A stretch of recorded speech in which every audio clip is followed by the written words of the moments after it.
लेकिन भाइयों बहनों, मैं आप सबके सामने ऐसे समय में आया हूं जब आपके पूर्वजों ने पूर्वी उत्तर प्रदेश छोड़ा होगा।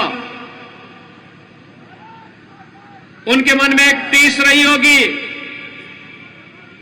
कि उनके पूर्वजों के द्वारा प्रभु श्री राम के मंदिर निर्माण के लिए जो बलिदान दिया गया था उसे वे पूरा नहीं कर पाए। लेकिन भाइयों बहनों, आज आपको खुशखबरी देने के लिए मैं आया हूं कि अयोध्या में 22 जनवरी को प्रधानमंत्री मोदी जी के कर कमलों से राम मंदिर में रामलला विराजमान होने वाले हैं और इस अवसर पर आपको आमंत्रण देने के लिए भी मैं आया हूं। भाइयों बहनों, हम सब जानते हैं चुनाव व्यक्ति नहीं, पार्टी और विचारधारा लड़ती है। पार्टी और विचारधारा, और ये लड़ाई भी दो विचारधारा की लड़ाई है। एक और कांग्रेस पार्टी है जिसने मध्य प्रदेश में भी और देश में भी लंबे समय तक शासन किया, लेकिन बदले में क्या दिया?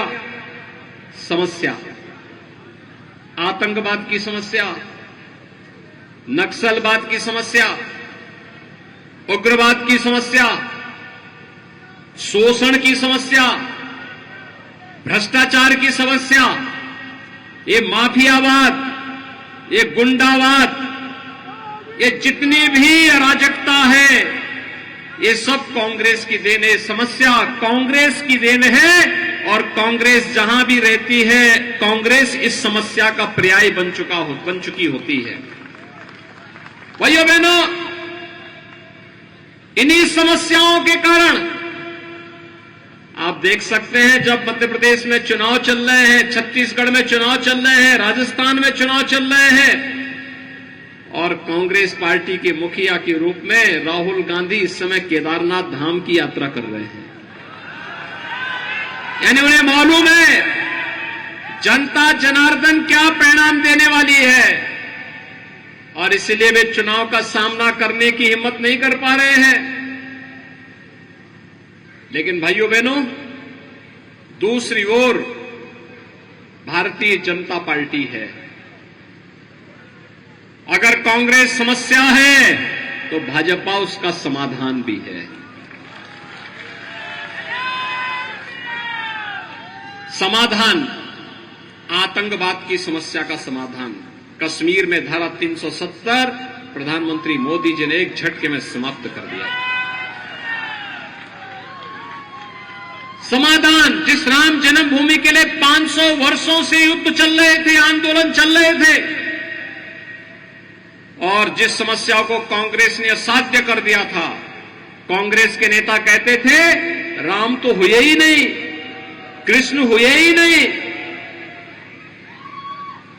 उस समस्या का समाधान भी भाजपा ने ही, प्रधानमंत्री मोदी जी के नेतृत्व में डबल इंजन की भाजपा सरकार ने एक झटके में करके आज राम मंदिर के निर्माण का मार्ग भी प्रशस्त कर दिया है।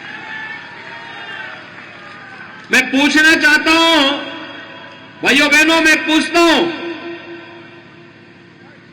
जो आज काशी में काशी विश्वनाथ धाम देखने को मिल रहा है, क्या ये कांग्रेस कर पाती? क्या अयोध्या में राम मंदिर का निर्माण क्या कांग्रेस कर पाती?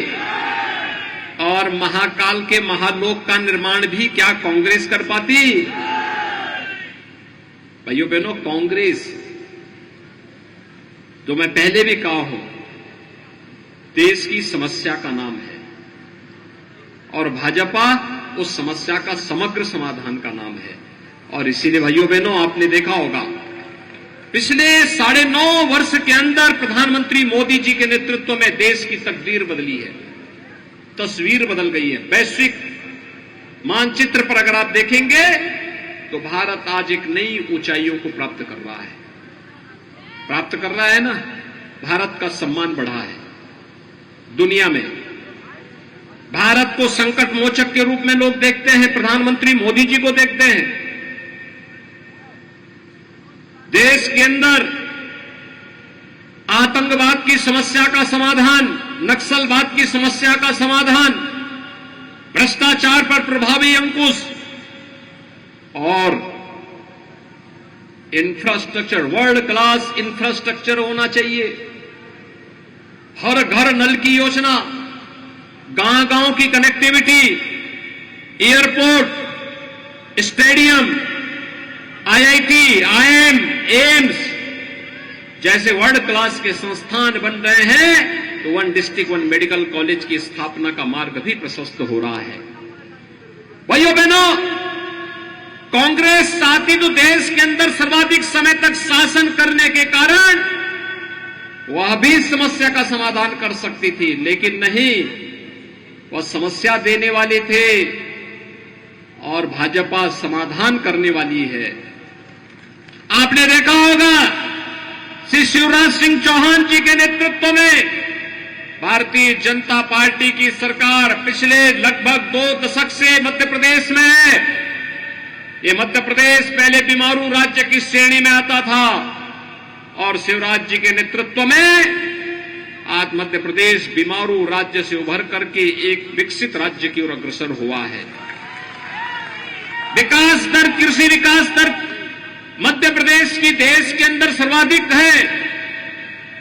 अग्रणी राज्यों में आज मध्य प्रदेश की भी गिनती हो रही है। यहां पर व्यापक परिवर्तन करने का कार्य